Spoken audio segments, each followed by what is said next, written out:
റമദാനിലെ നോമ്പ് തുറക്കുന്ന സമയത്ത് നമ്മുടെ അടുക്കളയിൽ നിന്ന് വരുന്നൊരു നെയ്യിൻ്റെ മണമുണ്ട്. നമ്മുടെയൊക്കെ വീടുകളിൽ ട്രഡീഷണലായിട്ട് പണ്ടുപണ്ടേ ഉണ്ടാക്കിയെടുക്കുന്ന ഒരു സിമ്പിൾ ആൻഡ് ഹേർട്ട് ടച്ചിങ് റെസിപ്പിയാണല്ലോ ഈ റവ കാച്ചിയത് അഥവാ തരിക്കഞ്ഞി.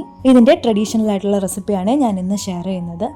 ചൂടായിട്ടുള്ള കടായിലേക്ക് 1 ടേബിൾ സ്പൂണോളം നെയ്യ് ചേർത്തതിന് ശേഷം അരിഞ്ഞു വെച്ചിട്ടുള്ള 2 ഏത്തപ്പഴമാണ് ചേർത്തിട്ടുള്ളത്. ഇനി ഇത് നന്നായിട്ടൊന്ന് സോട്ട് ചെയ്തെടുക്കണം. ഏത്തപ്പഴം നല്ലപോലെ ഒന്ന് സോഫ്റ്റായി വരുന്നത് വരെ സോട്ട് ചെയ്ത് കൊടുത്താൽ മതി. ഇതിന് വേണ്ടിയിട്ട് ഏത്തപ്പഴം എടുക്കുമ്പോൾ നല്ല പഴുത്തിട്ടുള്ള ഏത്തപ്പഴം എടുക്കാൻ വേണ്ടിയിട്ട് ശ്രദ്ധിക്കണേ. അല്ലാന്നുണ്ടെങ്കിൽ ഇത് വെന്ത് കഴിഞ്ഞാൽ ഒരു ടേസ്റ്റ് ഉണ്ടാവില്ല. ഇനി ഇതിലേക്ക് ഒരു 3 കപ്പോളം പാലാണ് ഞാൻ ചേർത്ത് കൊടുക്കുന്നത്. തേങ്ങാപ്പാലിൽ തയ്യാറാക്കി എടുക്കുമ്പോഴാണ് ഇതിൻ്റെ ആ ഒരു കറക്റ്റ് ഓതൻറ്റിക് ടേസ്റ്റൊക്കെ കിട്ടുന്നത്. തേങ്ങാപ്പാൽ തന്നെ ചേർക്കണമെന്ന് നിർബന്ധമൊന്നുമില്ല. നമുക്കിപ്പോൾ പാക്കറ്റ് പാലാണ് അവൈലബിൾ എങ്കിൽ അത് ചേർത്ത് കൊടുത്താലും മതി. ഇനി ഈ ഏത്തപ്പഴം ഈ പാലിൽ തന്നെ നന്നായിട്ടൊന്ന് വെന്ത് സോഫ്റ്റായിട്ട് വരണം. ഏത്തപ്പഴമൊക്കെ ഇപ്പോൾ ഇതാ വെന്ത് കിട്ടിയിട്ടുണ്ട്. ഇനിയിപ്പോൾ നമുക്കിതിലേക്ക് വറുത്ത റവ ചേർത്ത് കൊടുക്കാം. റവ എടുക്കുമ്പോൾ വറുത്ത റവ തന്നെ ആയിരിക്കാൻ വേണ്ടിയിട്ട് ശ്രദ്ധിക്കണേ. അല്ലാന്നുണ്ടെങ്കിൽ റവയുടെ ഒരു റോ സ്മെല്ലുണ്ടാവും. 1 ടേബിൾ സ്പൂൺ നെയ്യിലേക്ക് 1/4 കപ്പ് റവ വറുത്ത് നിറം മാറാതെ തന്നെ റവയുടെ ആ ഒരു റോ സ്മെല്ലൊക്കെ ഒന്ന് മാറി വരുമ്പോഴേക്കും ഇതിലേക്ക് ചേർത്ത് നന്നായിട്ടൊന്ന് ഇളക്കി എടുത്തു കഴിഞ്ഞാൽ നല്ലൊരു രുചിയും മണവും ഒക്കെ ഉണ്ടാവും കേട്ടോ നമ്മുടെ റവ കാച്ചിയതിന്. റവ ചേർത്ത് കഴിഞ്ഞാൽ പിന്നെ മീഡിയം ടു ലോ ഫ്ലെയിമിൽ കൈയെടുക്കാതെ തന്നെ ഇളക്കി കൊടുത്തുകൊണ്ടിരിക്കണേ. റവ ആയതുകൊണ്ട് തന്നെ പെട്ടെന്ന് കുറുകി വരികയും ചെയ്യും. അതുപോലെ തന്നെ കട്ടിയായി പോകാനുള്ള സാധ്യതയുണ്ട്. അതുകൊണ്ടാണ് കൈയെടുക്കാതെ തന്നെ ഇളക്കി കൊടുക്കണമെന്ന് പറയുന്നത്.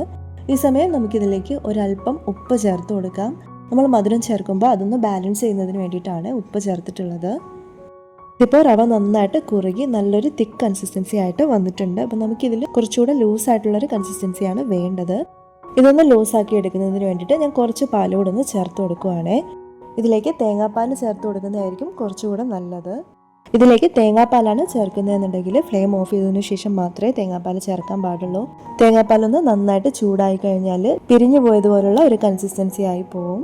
ഇനി നമുക്ക് ഫ്ലെയിം ഒന്ന് മീഡിയം ടു ഹൈയിലേക്ക് വെച്ചതിന് ശേഷം കൈയെടുക്കാതെ തന്നെ ഒന്ന് ഇളക്കി കൊടുത്തുകൊണ്ടിരിക്കാം. ഇതിനെ വളരെ വേഗം ഒന്ന് കുറുകി വരുന്നതിന് വേണ്ടിയിട്ടാണ് ഇങ്ങനെ ചെയ്യുന്നത്.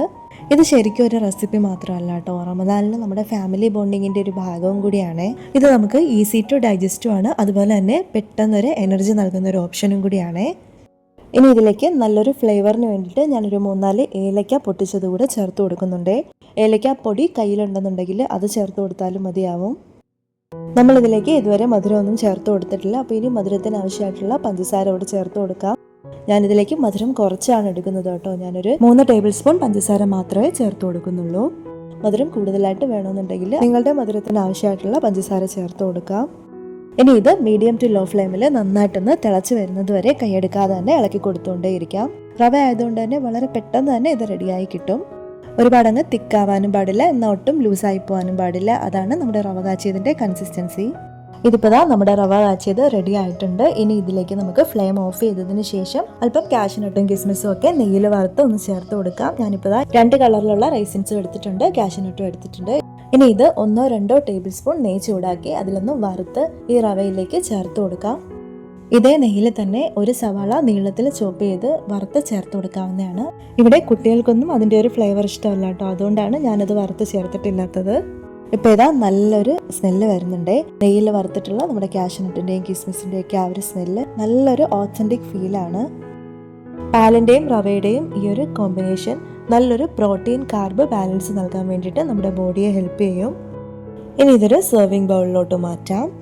നമ്മളിത് തയ്യാറാക്കി എടുത്തിട്ടുള്ള അതേ പാത്രത്തിൽ തന്നെ വെച്ച് കഴിഞ്ഞാൽ ആ ഒരു ചൂടുകൊണ്ട് പെട്ടെന്ന് തന്നെ കുറച്ചുകൂടെ ഒന്ന് കുറുകി പോകാനുള്ള സാധ്യതയുണ്ട്. വീഡിയോ ഇഷ്ടമായിട്ടുണ്ടെങ്കിൽ ചാനലൊന്ന് ലൈക്ക് ചെയ്യാനും കമൻറ്റ് ചെയ്യാനും കൂടെ തന്നെ സബ്സ്ക്രൈബ് ചെയ്യാനും തൊട്ടടുത്തുള്ള ബെല്ലൈക്കനിലെ ഓൾ എന്ന ഓപ്ഷൻ എനേബിൾ ചെയ്ത് വെക്കാനും മറക്കല്ലേ. എങ്കിൽ മാത്രമേ എൻ്റെ വീഡിയോയുടെ നോട്ടിഫിക്കേഷൻസ് കൃത്യമായി നിങ്ങളിലേക്ക് എത്തുകയുള്ളൂ.